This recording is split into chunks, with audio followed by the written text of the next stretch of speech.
সবাই ভূমিকম্পরে ভয় করি, জলোচ্ছ্বাসকে ভয় করি, ঘূর্ণিঝড়কে আমরা ভয় করি, ভূমিধসকে আমরা ভয় করি। এগুলোর যিনি মালিক সে আল্লাহকে ভয় করে যদি ফিরে আসেন, আল্লাহ কা কসম, যিনি ভূমিকম্প উঠায় নিবেন তিনি কে? এই জমিনের ভিতরে 15টা কারণে ভূমিকম্প হবে। আজ থেকে 1500 বছর আগে নবীজি বলে গেলেন 15 কারণে এই জমিনের ভিতরে বারবার ভূমিকম্প হবে, নতুন নতুন আযাব আর গজব আসবে। 12,000 বছর ধরে যেই ঘুমন্ত আগ্নেয়গিরি ঘুমিয়েছিল সেটা ফেটে পড়ছে। আপনি বুঝতেছেন সারা দুনিয়ার অবস্থা কি? সৌদি আরবের ভিতরে বিশাল পাহাড়ে ঘেরা এলাকা হওয়ার পরেও 3.4 মাত্রার ভূমিকম্প সৌদি আরবে ভূমিকম্পটা অনুভূত হয়েছে। ইরাকে ভূমিকম্প অনুভূত হয়েছে। গত 2 দিন আগে একদিনে সারা ওয়ার্ল্ডের ভিতরে 94 জায়গায় ভূমিকম্প অনুভূত হয়েছে। বাংলাদেশের জন্য ভয়ঙ্কর একটা সময় এখন। 7 মাত্রার ভূমিকম্প যদি হয়, আমার ঢাকা শহর হারায় যাবে, লক্ষ লক্ষ মানুষ মারা যাবে। বাংলাদেশে এমন অবস্থা হবে রেস্কিউ অসম্ভব হয়ে যাবে। বিল্ডিং এর চাপায় পড়ে মানুষগুলো মারা যাবে, আমাদের চিহ্নগুলা নিশ্চিহ্ন হয়ে যাবে। এই দেশের ভিতরে দুর্ভিক্ষ লেগে যাবে। 5.7 মাত্রার ভূমিকম্প হয়েছে। অসংখ্য বিল্ডিং এর ভিতরে ফাটল ধরে গেছে।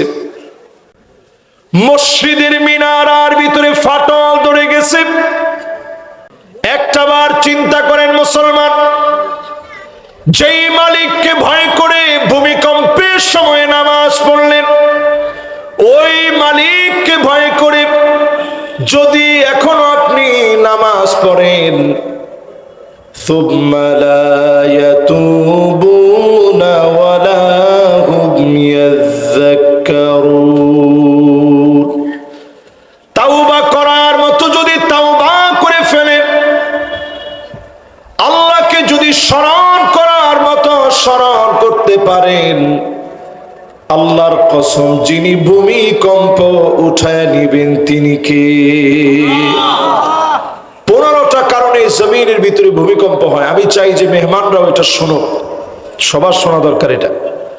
15টা কারণে জমিনের ভিতরে ভূমিকম্প হয়। আগামীর পৃথিবী যে আমাদের শাসন করা দরকার, কেন শোনেন। 1 নম্বরে ইজাতুখিদাল ফাইয়ুদ ওয়ালা, রাষ্ট্রীয় সম্পদ, জনগণের সম্পদগুলা জনগণের যারা রক্ষক হবে তারা বক্ষণ করে ফেলবে। এখন তাকায় দেখেন সারা দুনিয়ার ভিতরে এমন হলেও বাংলাদেশে হয় না। আপনারা মনে হয় আমার ওয়াজ বুঝতেছেন না? বুঝতেছেন? তাহলে বলেন তো দেখি, বাংলাদেশে আমরা দেখেছি নামাজ পড়েছে, ধরেছে বেশ, ওনার নামও ছিল দরবেশ। এই লোকগুলো যে পরিমাণ টাকা কামাইছে, আরেকজন তো মাশাআল্লাহ কপালের ভিতরে লম্বা লম্বা কর পড়ে গেছে, এত মোটা মোটা দাগ কপালের ভিতরে। উনার টাকা কি পরিমাণ বর্তমান বাংলাদেশের লোকেরা হিসাব করে হিসাব কষে বলতেছে উনার টাকা এত পরিমাণ। প্রতিদিন যদি 1000 টাকার নোট প্রতিদিন যদি 2 কেজি করে প্রতিদিন চিবায়া গুলায় খায়, 337 বছর লাগবে 2 কেজি করে 1000 টাকার নোট যদি চিবায়া গুলায় খায়, শেষ হতে 337 বছর লাগবে। এই লোক যদি নামাজ পড়ে কপালে কর ফালায় দেয়, আল্লাহ মাফ করে দিবে? তুমি যদি শহীদ হয়েও মারা যাও, আল্লাহ সেদিন ডেকে বলবে আমার জনগণের হক বুঝায় দে। জনতার হক গুলা ঠিকঠাক করে বুঝায় বল। ইদা তুখিদাল ফাইয়ুদ ওয়ালা, জনগণের হক বুঝায় দেওয়া লাগবে। জনগণের হক যখন খেয়ে ফেলবেন, বুঝে নিবেন যিনি পাকড়াও করে নিবে তিনি কে। 2 নাম্বার আলামত নবীজি বলে গেলেন কেন ভূমিকম্প হবে, আগ্নেয়গিরি কেন ফেটে পড়বে, মক্কাতুল মুকাররমায় কেন ভূমিকম্প হবে, সারা দুনিয়া কেন তছনছ হবে, ওয়াল আমানাতু মাগনামা, আমানতদারিতা খুঁজে পাওয়া যাবে না, আমানতদার ব্যক্তি খুঁজে পাওয়া যাবে না। এখন আমাদের দেশে আমানতদার ব্যক্তি কম না বেশি? আচ্ছা বলেন তো কম না বেশি? 3 নম্বরে প্রিয় ভাইরা আমার, ওয়াযাকাতু মাগরামা। বাবা এই কথা বলা যাবে না, কথা বলা হারাম মাহফিলে। जो बात दिल से निकलता वो बात दिल पर असर करते। এটা আমার বলতে হচ্ছে কেন, এটা তোমরা বলবা। কোনো আওয়াজ নাই, একেবারে পুরাপুরি সাইলেন্ট হয়ে ওয়াজটা শুনেন মেহেরবানি করে। 2 নাম্বারটা মিলানোর পরে 3 নাম্বারে আসে ওয়াযাকাতু মাগরামা। যাকাতকে মানুষ অভিশাপ মনে করবে। আওয়াজ করে বলেন যাকাতকে কি মনে করবে? এখন আমাদের দেশে যাকাত ভিত্তিক ব্যবস্থাপনা যদি একটু চিন্তা করেন, যদি বাংলাদেশে দারিদ্র বিমোচনে যাকাত ভিত্তিক সমাজ ব্যবস্থা কায়েম হয়ে যেত, 5টা বছর ঘুরতে হবে না, এর আগে দরিদ্র মানুষের মুখে হাসি ফুটে উঠতো। জোরে কোন আল্লাহু আকবার। এখন আপনারা কি যাকাত ব্যবস্থা চান? জোরে কোন চান? যাকাত ব্যবস্থাকে আল্লাহ তাআলা নফল করেন নাই, সুন্নাত বানান নাই, ওয়াজিব করেন নাই। যাকাত ভিত্তিক দারিদ্রদের অধিকার আদায়ে যাকাতকে যিনি ফরজ বানায়া দিয়েছেন তিনি কে? কিন্তু বাংলাদেশে যাকাত আদায় করে কিভাবে? একটা থোক বরাদ্দ দেয়। যে লোকের যাকাত আসে 2 কোটি টাকা, উনি 10 লাখ টাকা দিয়ে বিরাট ট্রাক ভর্তি করে শাড়ি নিয়ে আসে আর লুঙ্গি নিয়ে আসে। এরপরে মাইকে অ্যানাউন্স করে দানবীর অমুক আপনাদেরকে যাকাতের শাড়ি আর লুঙ্গি দিবে। ওনার বাড়ির গেটে, ওই বাড়ির গেটে যাকাতের শাড়ি আর লুঙ্গি আনতে গিয়ে মানুষ পদপিষ্ট হয়ে মারা যায়। আল্লাহ কা কসম, এই যাকাতের একটা পয়সাও আল্লাহর কাছে কবুল হবে না। ঠিক কিনা বলেন? যাকাত আপনার উপরে ফরজ হয়েছে 2 কোটি টাকা, আপনার কোনো গণনা নাই, কিচ্ছু নাই, লিখিত কোনো কিচ্ছু নাই, ডকুমেন্ট ছাড়া আপনি ধরেন 4 কোটি টাকা দান করে দিলেন, আপনার যাকাত আদায় হয় নাই। যাকাত লিখে লিখে পাই টু পাই আদায় করতে হয়। যদি বেশি করেন ভালো, তবে কম করার কোনো সুযোগ। সেদিন আল্লাহ জাহান্নামকে টেনে আনবেন। ইয়াউমা ইউহমা আলাইহা ফি নারি জাহান্নাম। জাহান্নামকে সেদিন আল্লাহ টেনে নিয়ে আসবেন, বান্দার সামনে সেদিন হাজির করবেন। সেই ব্যক্তিকে সেদিন দাঁড় করানো হবে যার উপরে যাকাত ফরজ হয়েছিল। চেহারার ভিতরে সম্পদ গুলাকে আগুন দিয়ে লাল বানায়া সাকা দেওয়া হবে, আর বলা হবে হাদা মা কানাসতুম লিআনফুসিকুম, এগুলো তোর সম্পদ যা জনগণকে ঠকিয়ে তুই রেখে দিয়েছিলি। জনগণকে ঠকায় যদি রেখে দেন, আপনি জেনে রাখেন অবশ্যই মালিকের আদালতে জবাব দেওয়া লাগবে। ঠিক কিনা বলে? তাহলে বলেন বাংলাদেশের অর্থনীতিকে যদি চাঙ্গা করতে হয়, যাকাত ভিত্তিক সমাজ কায়েম করা লাগবে। যাকাত ভিত্তিক সমাজ যদি কায়েম করা হয়, তাহলে এই জমিনে কোরআনের আইনকে এস্টাবলিশ করলেই যাকাত ভিত্তিক সমাজ কায়েম হবে। ঠিক কিনা বলে? আমার ভাইরা, এবার গেল 3 নাম্বার। যাকাত না দিলে জমিনে ভূমিকম্প হবে, আযাব আসবে। 4 নম্বরে নবীজি বলেন, হাদিসের ভিতরে নবীজি ইরশাদ করেন, ওয়া তুউল্লিমা লিগাইরিদ দ্বীন মানুষ আলেম হবে, দিন শিখবে, অনেক বড় নিজেকে জ্ঞানী বানাবে, ডক্টরেট ডিগ্রি নিবে, অনেক বড় সার্টিফিকেট অর্জন করবে, শুধুমাত্র কেবলমাত্র নিজের আলেম বলবে টাকা কামানোর জন্য, খতিব বলবে, মুফাসসির বলবে, এই জন্য ছেলেদেরকে আলেম বানাবে। আমার পরিষ্কার খেয়াল আছে, এনটিভিতে তখন আমি ছোটবেলায় একটা প্রোগ্রাম হতো, কোরআন শিক্ষার আসর, ভাইদেরও মনে থাকার কথা। সেই কোরআন শিক্ষার আসরে ছোটবেলায় যখন আমি যেতাম, তখন আমি এরকম বাচ্চা মানুষ আর কি, ক্লাস 7-এ পড়ি। সেই সময় যখন যেতাম, তখন আল্লামা দিলওয়ার হোসেন সাইদি রহমতুল্লাহ আলাই তিনি তখন প্রশ্ন উত্তর দিতে যেতেন। আবুল কালাম আজাদ সাহেব উনি হুজুরের সাথে এই প্রোগ্রামটা করতেন। হ্যাঁ, খুলনার মৌলানা আবুল কালাম আজাদ সাহেব, আল্লাহ কি চমৎকার কথা ছিল। তো উনি হুজুর যখন এরকম হুজুরে দেখলাম, তখন আমার বয়স ধরেন ক্লাস 7-এ পড়ি, বয়স আর কত, অল্প স্বল্প বয়স। আমি দৌড়ে গেছি, মাথাটা খুলে দিয়ে বলছি, হুজুর একটু দোয়া করে দেন, আমি যেন আপনার মতো হইতে পারি। তো হুজুর সাথে সাথে বললেন, না, আমার মতো হওয়া দরকার নাই, আল্লাহ তোমারে মুখলেস একজন দাঈ বানায়। তো আমি সেই দিন এই কথার মাপ আর ওজন এতটা বুঝি নাই, বুঝার বয়সও তো হয়নি।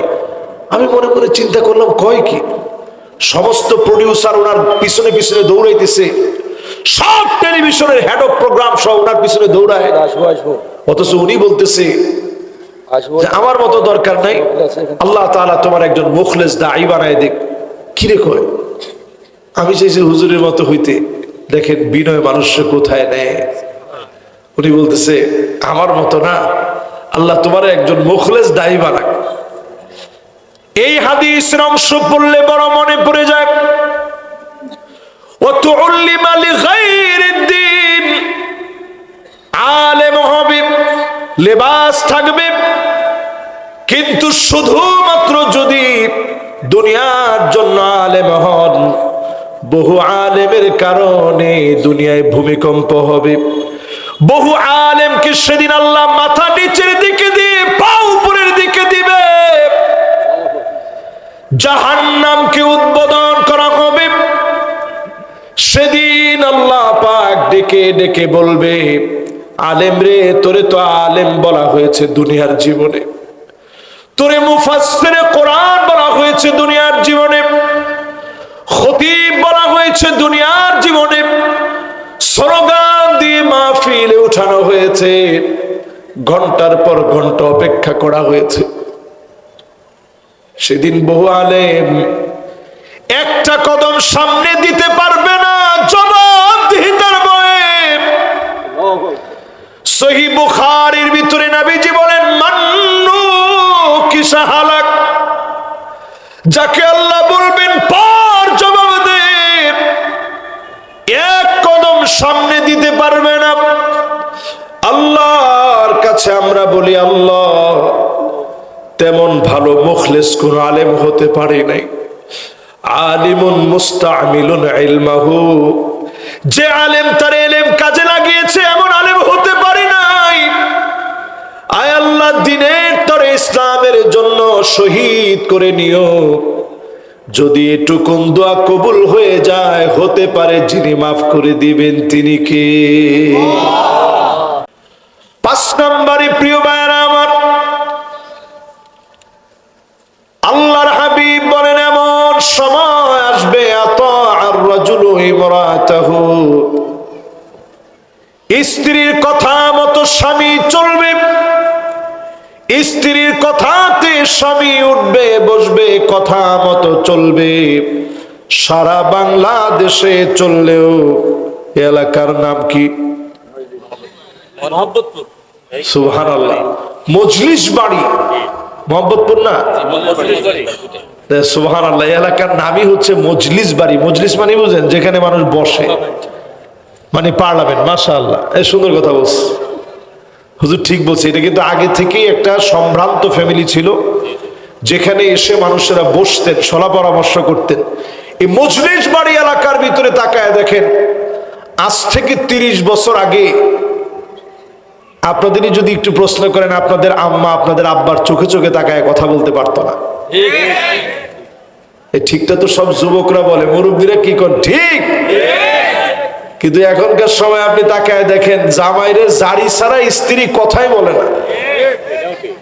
এটাও ঠিক বলছে সব যুবকরা। মুরব্বীরা সব মাথা নিচের দিকে দিয়ে রাখছে যে হুজুর এই ওয়াজ আজকে না করলেও হবে। 5 নম্বরের ব্যাখ্যা বোঝার চেষ্টা করেন।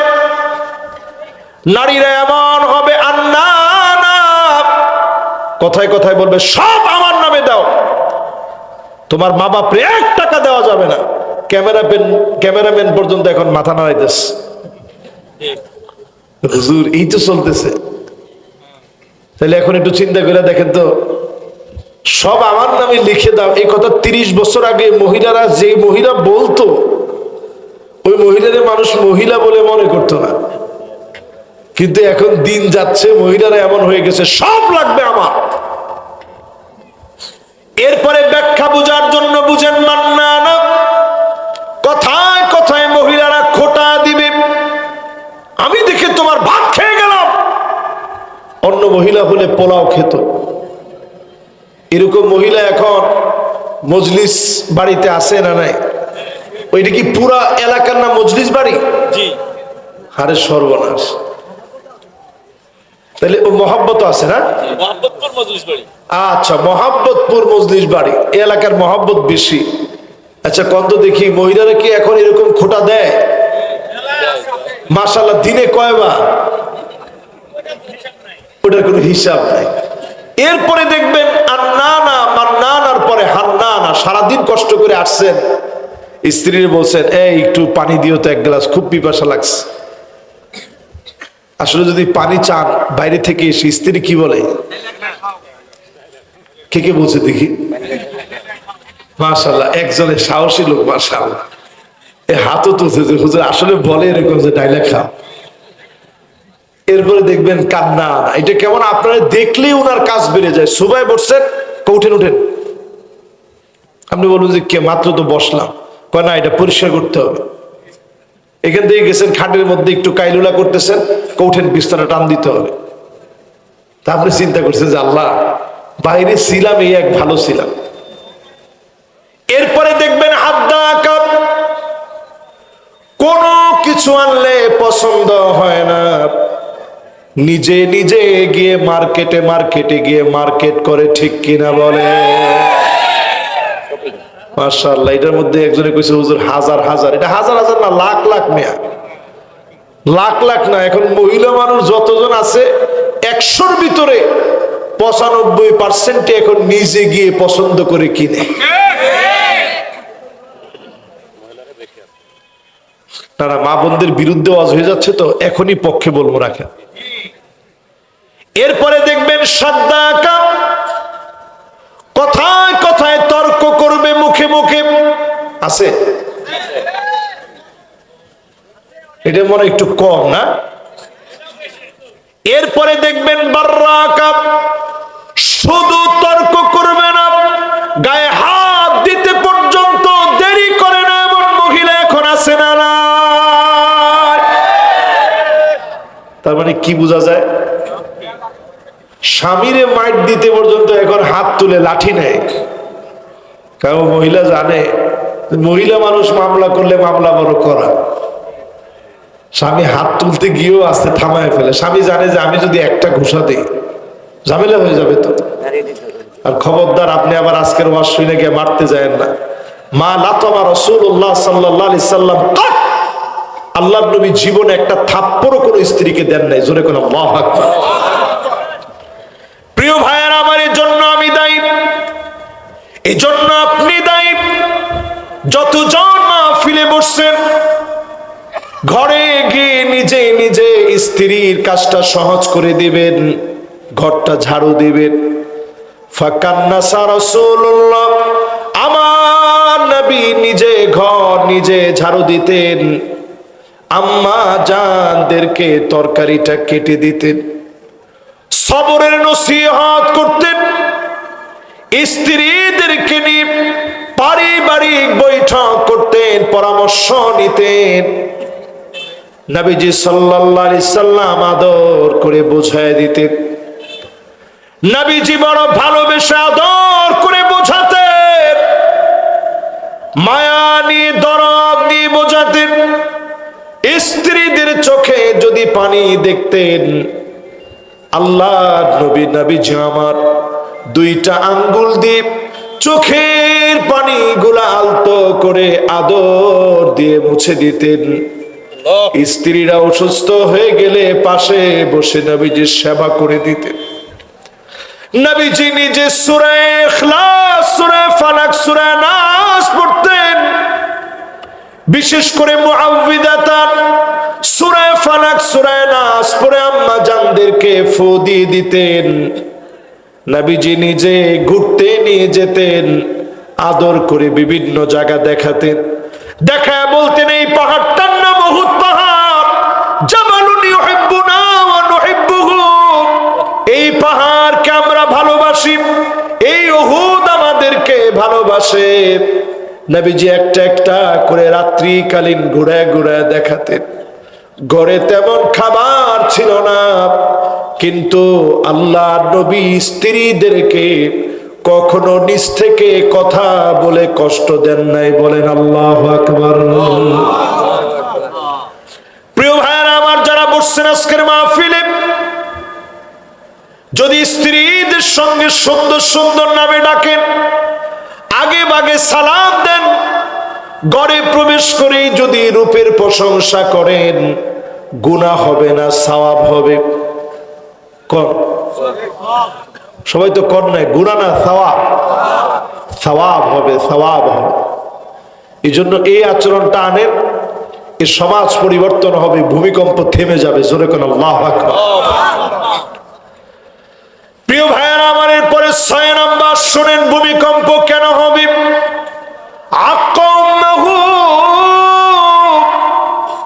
মাকে সন্তান বড় কষ্ট দিবে। মায়ের সঙ্গে সন্তান দাঁড়ায় দাঁড়ায় বেয়াদবি করবে, মুখে মুখে তর্ক করবে। আজকের এই চেয়ারে আমি বসছি, আমি মনে করি কোন জ্ঞানের জোরে, শক্তির জোরে, কণ্ঠের জোরে বসতে পারি নাই। আমি প্রত্যেকটা দিন এখনো বের হওয়ার সময় মায়ের কাছে দোয়া চাই। মিশর যাওয়ার আগ থেকে দোয়া, যত পরীক্ষা দিয়েছি মায়ের কাছ থেকে দোয়া নিয়েছি। একবার দরজা থেকে বের হয়ে গেছি, আবার ভিতরে ঢুকে বলছি, মা আমার জন্য দোয়া করে। আবার বের হয়ে গেছি, আবার দৌড়ে পাগলের মতো গেছি, মা আমার জন্য দোয়া করবে। আমার মা প্রায় সময় আমারে ডাক দিয়ে বলতো, পাগল রে, তোর জন্য দোয়া করব না, দোয়া করব কার জন্য? যখন মিশর চলে গেলাম, কলিজাটা আমার ফেটে যাচ্ছিল। মা আমার অনেক দূরে, কেমন করে বলবো মা দোয়া করবে? ফোন দিয়ে মায়ের কাছে দোয়া চেয়েছি, কিন্তু আমার মন ভরে না। মাকে বারবার সামনে গিয়ে বলতে পারি না, মা আমার জন্য দোয়া করবে। এই মায়ের দোয়া যদি আপনি না নেন, যুবক, রক্ত টকবক করে,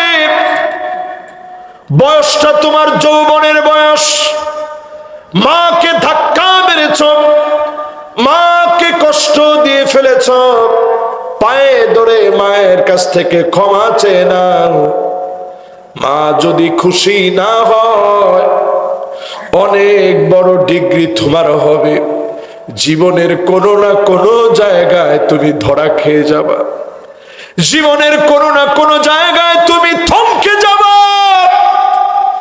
তুমি আটকে যাবা, তোমার পথ রুদ্ধ হয়ে যাবে। সেই দিন কবরের সামনে দাঁড়ায় আফসোস করবা, মা রে, তোমারে বুঝি নাই।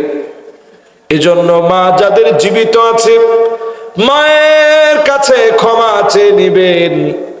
আপনি দেখবেন নামাজের যায় নামাজে বসে মা চোখের পানি ছেড়ে দিয়ে বলবে, আল্লাহ, আমার ছেলের উপরে আমার কোনো রাগ নাই, কোনো গোসা নাই। আয় আল্লাহ, আমার ছেলের আপনি কবুল করেন। মা যদি খুশি হয়ে যায়, যিনি খুশি হয়ে যাবেন তিনি কে? বলেন কয় নম্বরে আছি আমরা? 6 নম্বরের পরে 7 নম্বর শুনেন। আদনা সাদিকুহু, বন্ধুরে বড় আপন মনে করবে। বন্ধুরে কি মনে করবে? এখন আমাদের সমাজের ভিতরে দেখেন, মা বাবার ইজ্জত মানুষ ভুলে যায় শুধু বন্ধুদের ফান্দে পড়ে। বন্ধুরা যখন বলে আয় নেশা করা লাগবে, সিগারেট খাওয়া মানুষ শিখে বন্ধুদের পাল্লায় পড়ে। আজকের এই মাহফিল থেকে পরিষ্কার ভাবে বলি, ও যুবক, তোমার বন্ধু যেন ওই বন্ধু তোমার বন্ধু হয় যে তোমার সিগারেট খেতে নিয়ে যাবে। সে তোমার বন্ধু নয়, তোমার বন্ধু হবে যে তোমাকে নামাজের দিকে নিয়ে যাবে,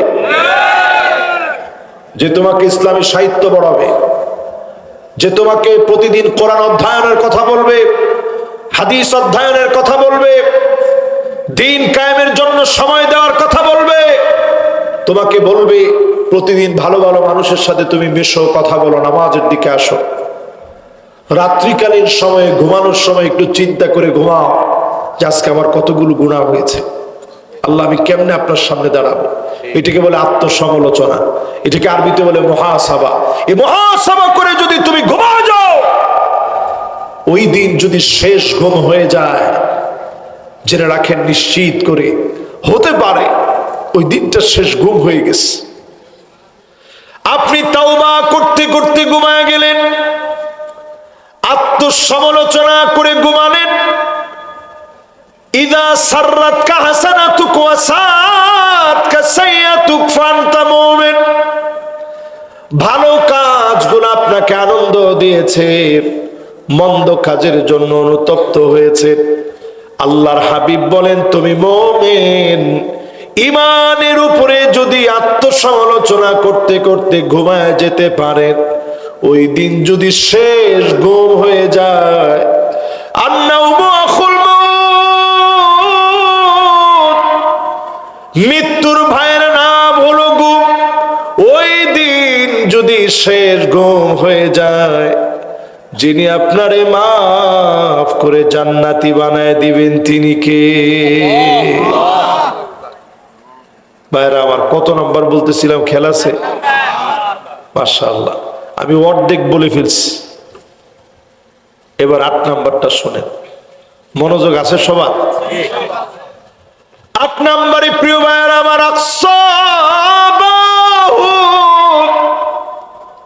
বাপরে বড় পর বানাবে। আহ, কত যুবক এখন বাপেরে বলে আরে দূর, তুমি কি বুঝবা? আপনি যেটা বললেন, বাপ মনে কষ্ট নেয় না, কিন্তু বাপের মনে বড় আফসোস লাগে, যাহারে আমার এই ছেলের জন্য হাতের মধ্যে কর পড়ে গেছে, তারে শিক্ষিত বানাইলাম, সে শিক্ষিত হয়েছে বলে আমি পড়াশোনা করি নাই। আমি বাপেরে ধমক দিয়ে কই আমি কি বুঝি? আহারে বাপরে, আমি এদূর বুঝতে গিয়ে তোর জন্য সব শেষ করে দিস। আমি আমার এই ক্ষুদ্র জীবনে এমনও বাপ দেখছি, রিক্সা চালায় সন্তানকে ঢাকা শহরে পড়াইস। সন্তান ঠিকই পড়াশোনা করে বড় হয়েছে, বাপের খবর নেই নেই। সন্তান মনে করছে জিতা গেছে, কিছুদিন যাইতে পারে নাই, এই সন্তান বিয়ে করছে, বাচ্চা হয় না হয় না হয় না হয় না হয় না, অনেক দিন চলে গেছে। পরে বাচ্চা হয়েছে, আল্লাহর ফয়সালা একটা প্রতিবন্ধী বাচ্চা হয়েছে, অটিস্টিক একটা বেবি হয়েছে, স্পেশাল চাইল্ড, যাদেরকে বলা হয় আতফালুল মুআওয়াকিন। আমি খাটো করতেছি না, চিন্তা করেন, বাপের খবর নেই না, বাপ রিক্সা চালাইস। কেমন করে আপনি জবাব দিবেন আল্লাহর কাছে? বাপ আপনার কাছে বেশি কিছু চায় না। আপনার স্ত্রী রে বলে রাখবেন, আমার মা বাপ আমার সঙ্গে খাবে, যা আছে একসঙ্গে খাবো, প্রয়োজনে দুজনের খানা 4 জনে ভাগ করে খাবো, 3 জনের খানা 6 জনে খাবো। এরপরও আমার মা বাপকে বাদ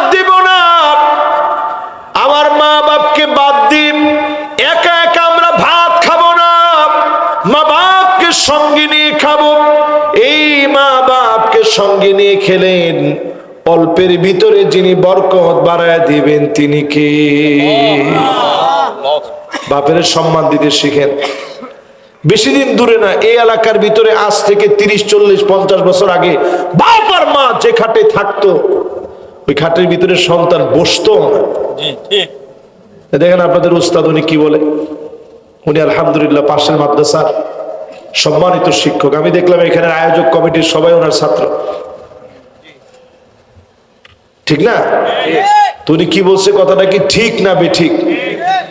আগের দিনে মা বাপ আমাদেরকে, আমারই তো আমাদের ছোটদের সময় দেখছি, এখন আব্বা, এখনো আব্বার পাশে গেলে আমি দাঁড়ায় থাকি, আব্বা বলে না বাজান বসো।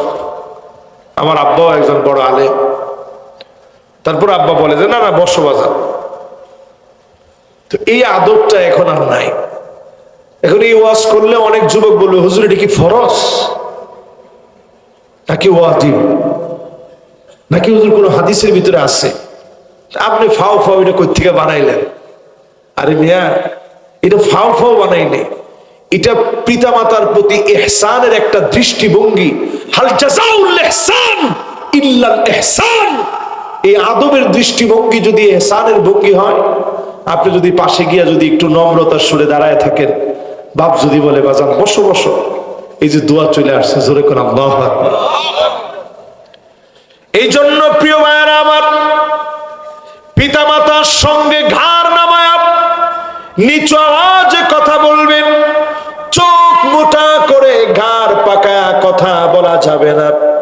وَإِنْ جَاهَدَاكَ عَلَىٰ أَنْ تُشْرِكَ بِي مَا لَيْسَ لَكَ بِهِ عِلْمٌ فَلَا تُطِعْهُمَا وَصَاحِبْهُمَا فِي الدُّنْيَا مَعْرُوفًا। যদি পিতামাতা মুশরিক হয়, অমুসলিম হয়, তারপরেও খারাপ ব্যবহার করা যাবে না।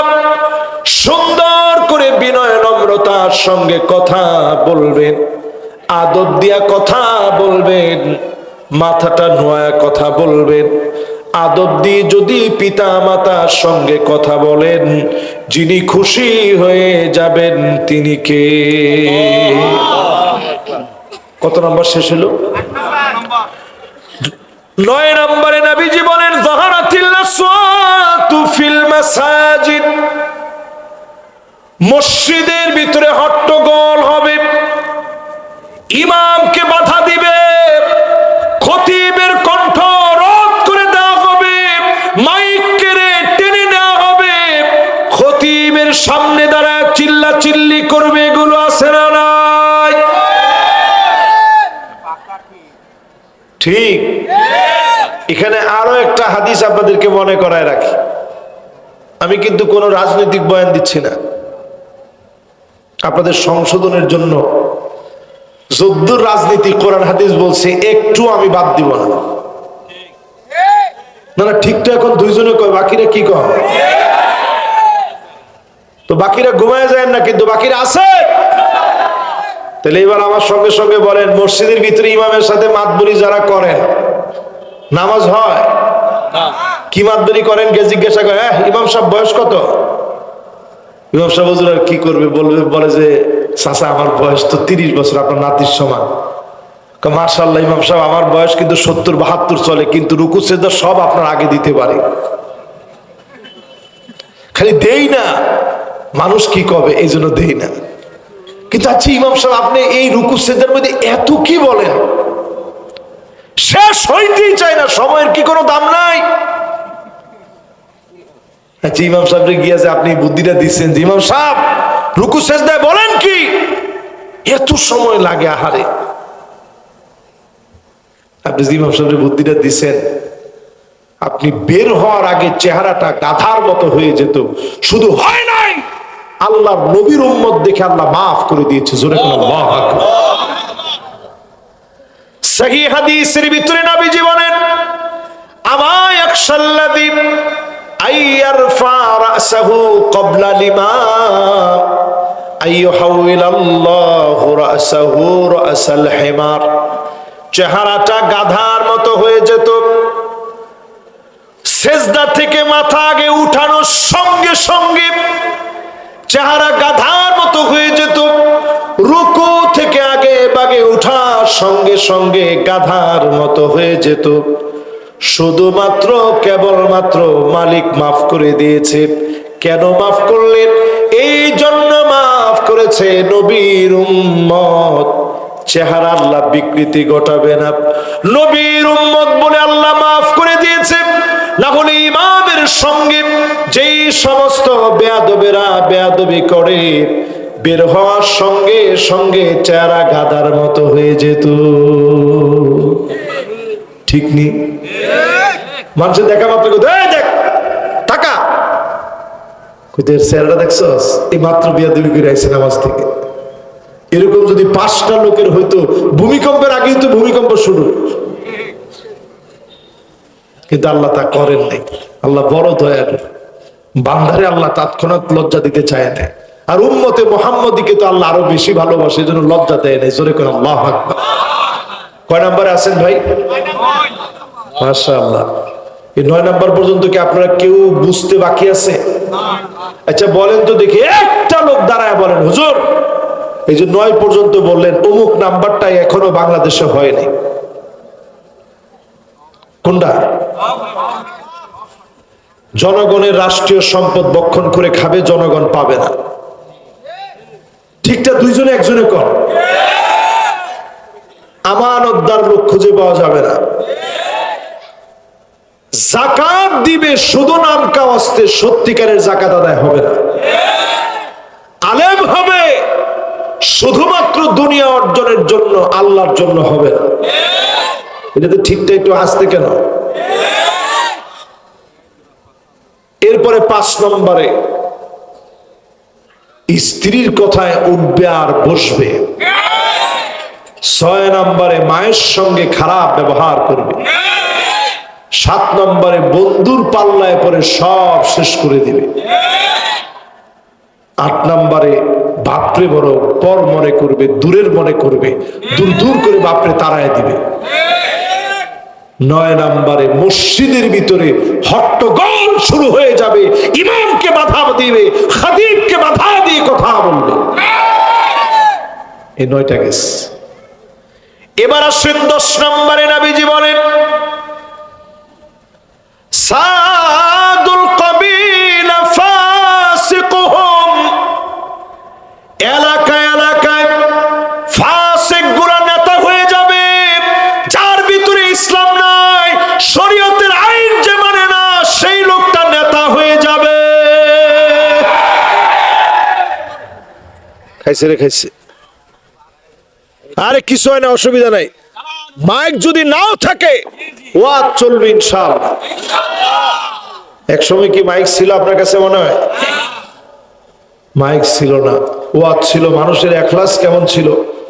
এই এলাকায় এরকম মুরব্বী কেউ নাই যে দেখছে যে চুঙ্গায় ওয়াজ হয়েছে, দেখছেন? আরে না, এত মুরব্বী লাগে নাকি? আমরাই তো চুঙ্গায় যে আজান হয়েছে আমরাই দেখছি, আমরা তো সেদিনের তুলা। আচ্ছা ওই যে এরকম লম্বা ছিল যে আল্লাহু আকবার আল্লাহু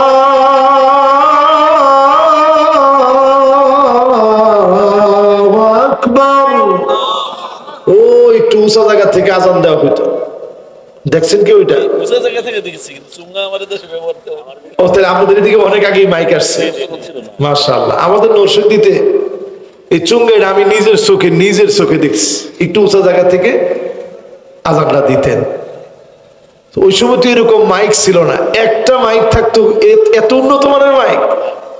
এরপরে আমরা বক্তারা দেখবেন এখন আসলে এটার সাউন্ড বাড়ান, ওটার সাউন্ড কমান, এটা বেশি এটা কম। আরে ভাই যেটা আছে এটা শুকর গুজারি করে একটু আলোচনা করে যান না।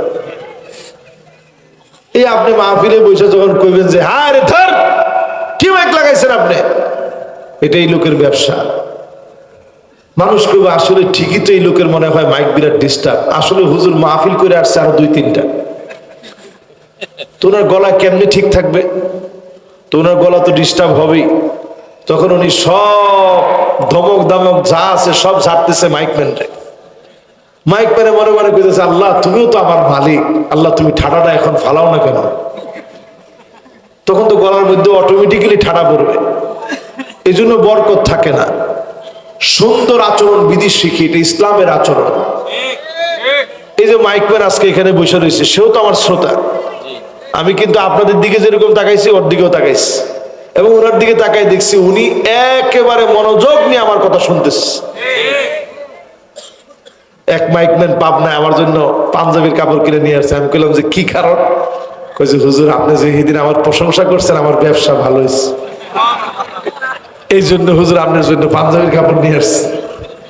আমার মনটা তো খুশি হয়েছে, যাক একটা মাইকম্যান, সে তো আমার একজন শ্রোতা, ঠিক না ভাই?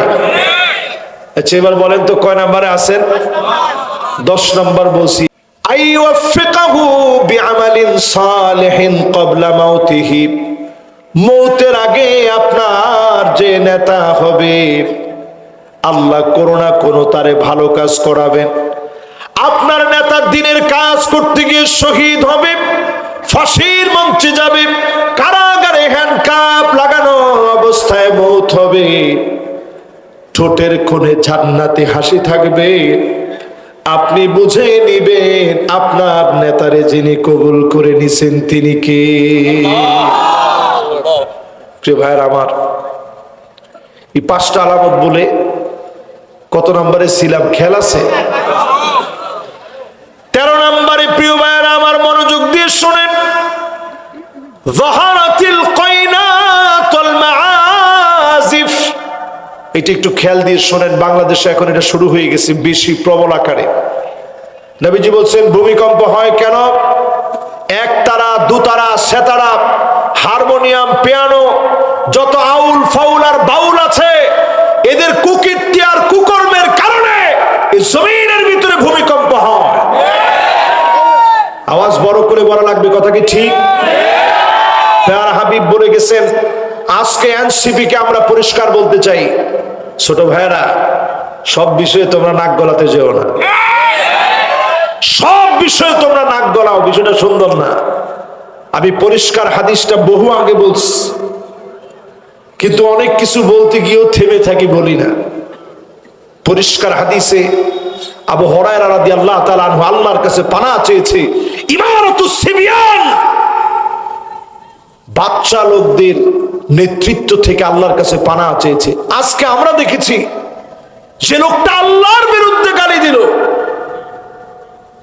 আল্লাহর মুখ আর এমন শব্দ বলছে যেটা আমি বলতে পারি না। শুনছেন না আপনি? এই সমস্ত পাগল ছাগলের পক্ষে তোমাদের বলতে হবে।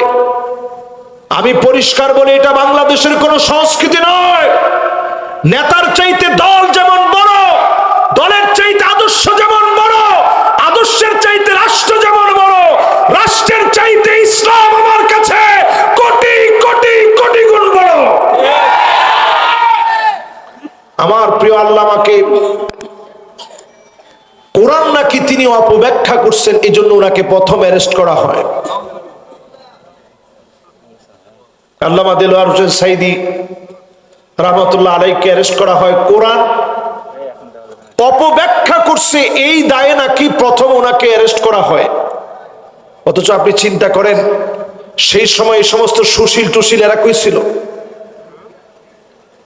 আর আজকে দেখেন যখন বাউল অ্যারেস্ট করছে, আলেম ওলামারা একটু সোচ্চার হয়েছে, তখন সুশীলরা দেখলাম স্লোগান দিতেছে, মেয়ে সামনে আর পিছনে সব কলকিওয়ালা। এক কথায় বলা যায় গাঁজাখোর। এই গাঁজাখোরেরা তারা স্লোগান দিচ্ছে, ওলি আল্লাহ ওলি আউলিয়ার বাংলায় মৌলবাদের ঠাঁই নেই। এটা হাস্যকর কথা। যদি ওলিয়া উলিয়াদের বাংলায় যদি মৌলবাদের ঠাঁই না থাকে, তোর অস্তিত্ব থাকবে না, তোর অস্তিত্ব বিলীন হয়ে যাবে। এখনো তো মায়ের শুরু হয় না, মিয়া টুকটাক হয়েছে আর কি। এগুলোর কোনো চরিত্র আছে? ছেলে মেয়ে সব একসাথে ডলাডলি, এই লালনের আস্তানা সহ তাকায় দেখেন, ওইখানে খ্রিস্টান মিশনারিরা অপতৎপরতা চালাইতেছে। আপনারা তো মনে করতেছেন সব ওলিয়া উলিয়া। কিসের ওলিয়া উলিয়া? তারা এরা ভণ্ড, এরা প্রতারক। এদের সঙ্গে ইসলামের কোন সম্পর্ক, দেশের ইসলামের কোন সম্পর্ক নেই।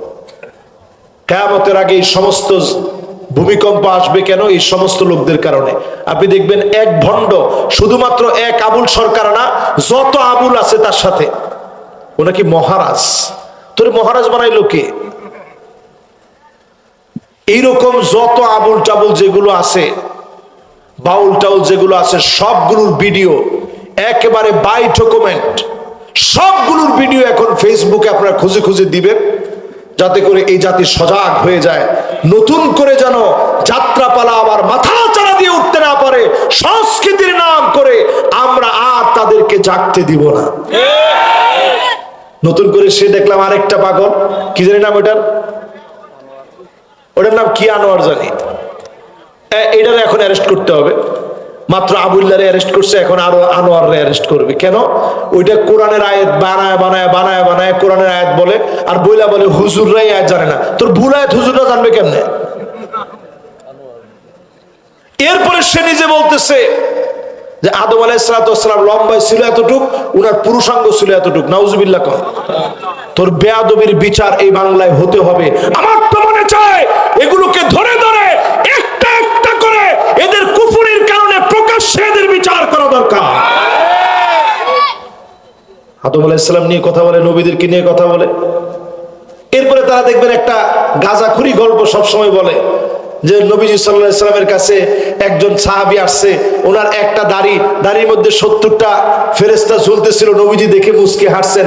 পরের দিন সাহাবী দাড়িটা কেটে ফেলছে, নবীজির কাছে আসছে, নবীজি দেখাই রাগান্বিত হয়ে গেছে। এবার শুনছেন না আপনারা? এটা বাউলদের কাছ থেকে। কোনো কথা নাই, বাউলের কেউ থাকলে আমার কাছে আইসেন। আরে দেখার জন্য নাই।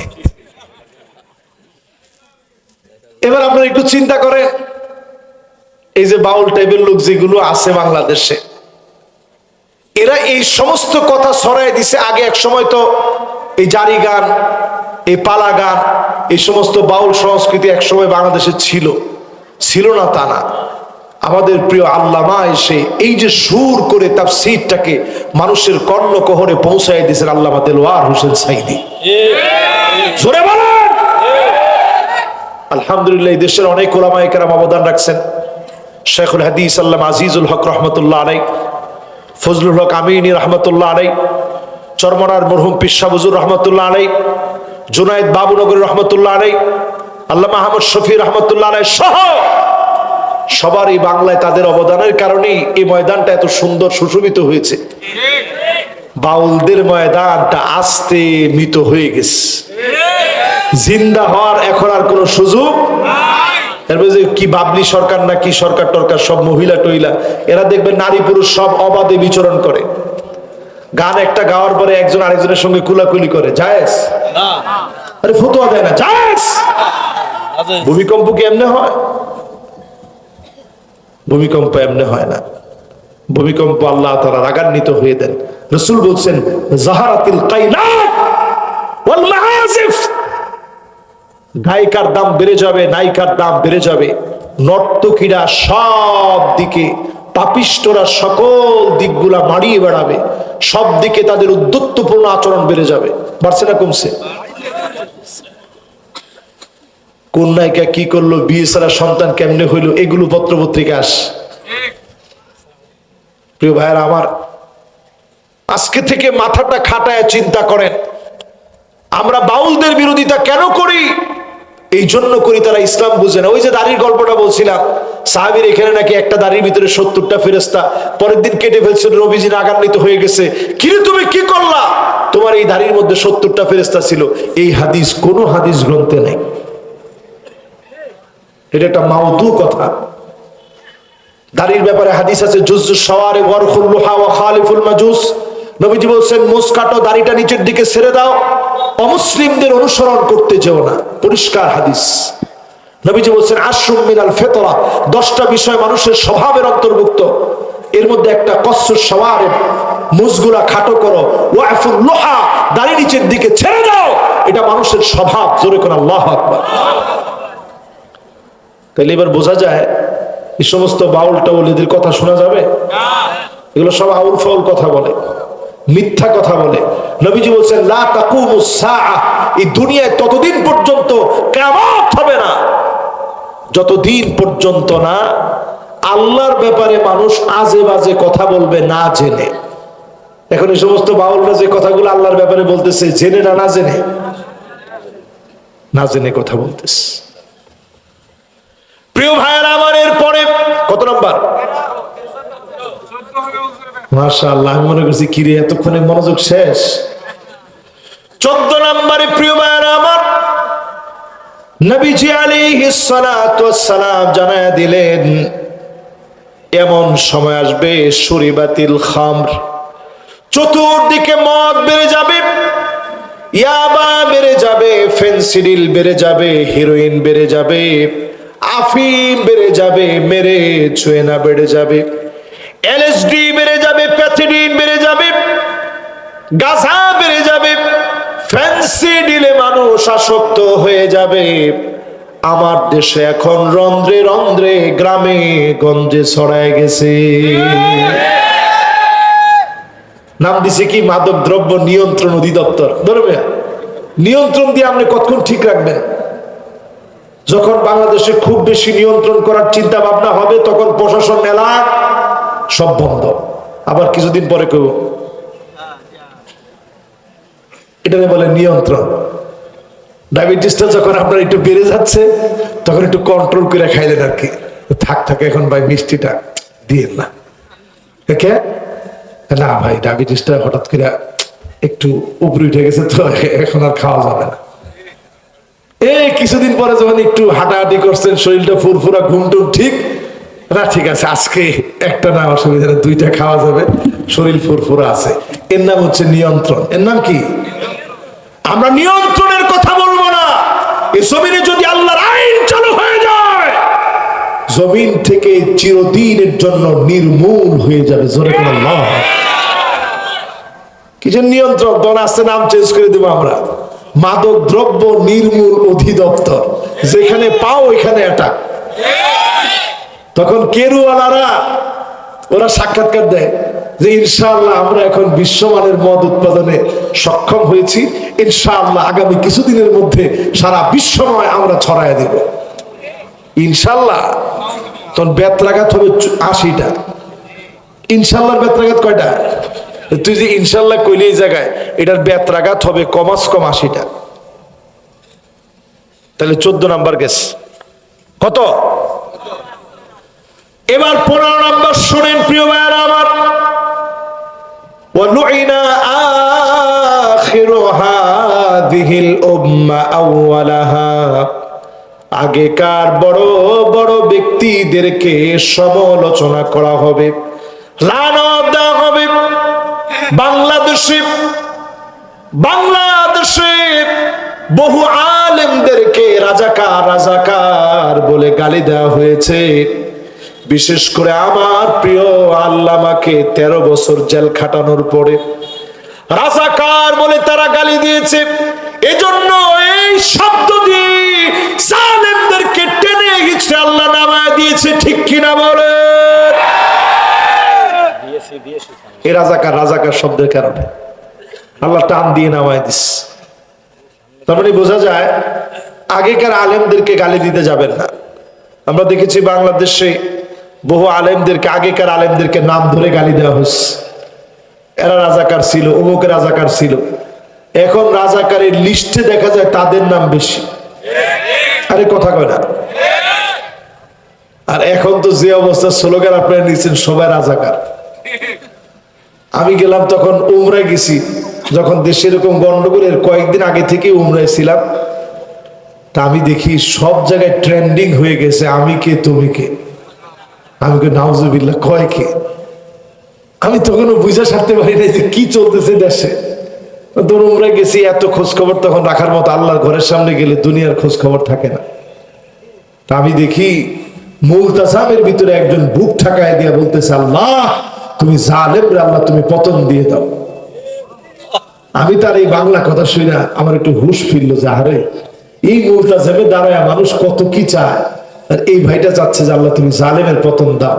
এরকম একদিন 2 দিন না, 16টা বছরে আল্লাহর কত অগণিত গোলাম আল্লাহর কাছে কাঁদছে, ঠিক কিনা? এরপরে আল্লাহ তাআলা পতন দিছেন। এখন এই সময় যদি আপনারা সচেতন না হন, আযাব আসবে একটার পর একটা। কি কি আযাব আসবে, এই আযাবগুলো বলবো।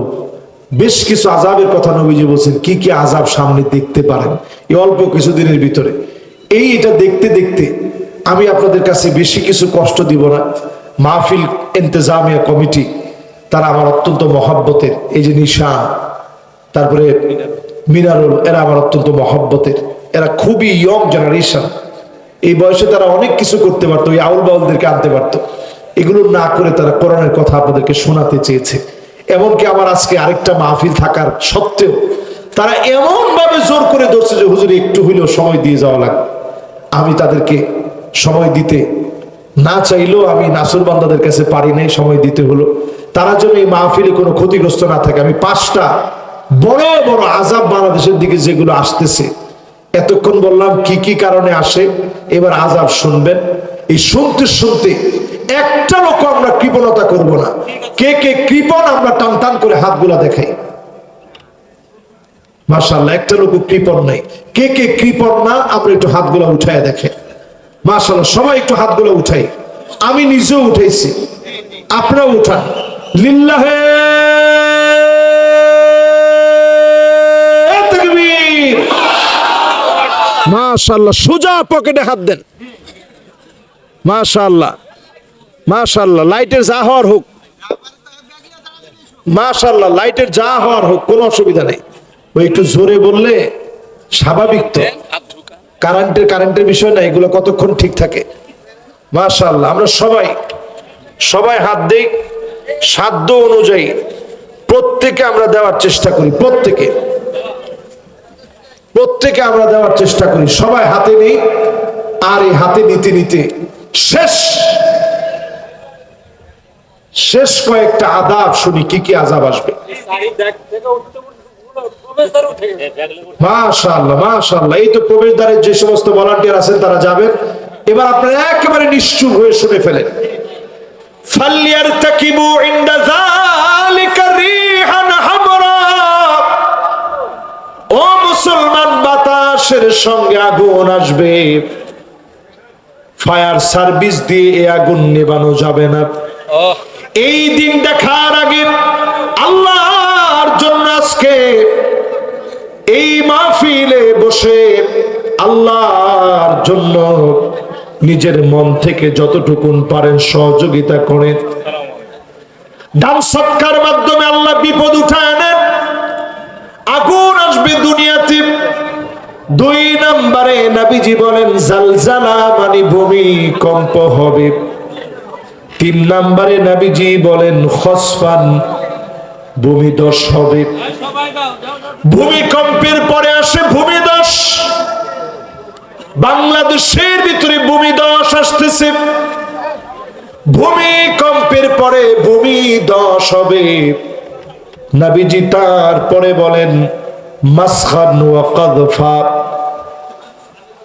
বাংলাদেশের ভিতরে ঘূর্ণিঝড় আসবে। অলরেডি ঘূর্ণিঝড় বাংলাদেশের মুখে, বঙ্গোপসাগরের দিকে ঘূর্ণিঝড়টা এখন ঘুরে ঘুরে আসতেছে। সময়টা কেমন জানি নবীজির হাদিস অনুযায়ী পুরাপুরি মিলে যাচ্ছে। একদিকে ভূমিকম্পের আতঙ্ক, অন্যদিকে ঘূর্ণিঝড়ের আতঙ্ক। এরপরে নবীজি বলেন কদফা, এমন সময় আসবে উপর থেকে পড়ে মানুষ মারা যাবে। বিভিন্ন বিষয়ের নিচে পড়ে মানুষ মারা যাবে। ভূমিকম্পে মারা যায় না, অনেক পরে হয়তো চাপা পড়ে মারা গেছে, বিল্ডিংটা পড়ে মারা গেছে। ছেলে মেয়ে হয়ে যাবে, মেয়ে ছেলে হয়ে যাবে। অধিকাংশ জায়গায় এখন ফ্যাশন এমন হয়ে গেছে, ছেলে মেয়ে হয়ে যাচ্ছে, মেয়ে ছেলে হয়ে যাচ্ছে। আল্লাহ পাক সূরা তাওবার ভিতরে স্মরণ করায় দিলেন আওয়ালা ইয়ারাউনা আন্নাহুম ইফতানুনা ফি কুল্লি আমিন মাররাতান আও মাররাতাইন। গোলাম, প্রত্যেক বছরে একবার দুবার তোদেরকে আযাব দিব। সুম্মা লা ইয়াতুবুনা, আহারের পরেও তোরা তওবা করলি না। ওয়ালা হুম ইয়াযাক্কারুন, আমি আল্লাহর দিকে ফিরলি না। আজকে যদি ফিরার নিয়ত করেন, আল্লাহর কাছে তওবা করেন, নামাজি যদি হয়ে যান, যারা বেপরদায় চলে তারা যদি পর্দানিশী না হন, সুদ যদি বাদ দেন, হালাল যদি খান, অল্পে যদি তুষ্ট হয়ে যান, আপনি আপনার ঘরকে যদি তালিম করে ইসলামের দিকে নিয়ে আসেন, মা বোনরা যদি চরিত্রবান হন, যুবকেরা যদি চরিত্রবান হন, অবশ্যই যিনি মাফ করে দিবেন তিনি কে? প্রিয় ভাইরা আমার, এতক্ষণ ধরে আপনারা যা শুনলেন, এই 15টা বিষয়ের সামারি হচ্ছে এই একেবারে 15টা বিষয় যেগুলো বললাম, সামারি আমাদের সবার কাছে পরিচিত। যে গুনাহগুলো আমরা করতেছি, গুনাহগুলোর কারণে আল্লাহ আযাব দিচ্ছে। আল্লাহর কাছে আমরা গুনাহমুক্ত জীবন যাপনের অঙ্গীকারবদ্ধ হই, প্রতিজ্ঞা দিই, প্রতিজ্ঞাবদ্ধ হই। আল্লাহ, আপনার কাছে আমরা নামাজি হয়ে ফিরতে চাই, গুনাহমুক্ত হয়ে ফিরতে চাই, প্রতিনিয়ত তাওবা করে ফিরতে চাই। যদি নিয়ত করেন, অবশ্যই আল্লাহ রাব্বুল আলামিন আমাকে আপনাদেরকে মাফ করবেন। আজকে আপনাদের কাছে দোয়ার মাধ্যমে শেষ করতে চাই। মোনাজাত কি আপনারা করবেন? আমরা মোনাজাতের মাধ্যমে শেষ করি। আল্লাহুম্মা আমিন।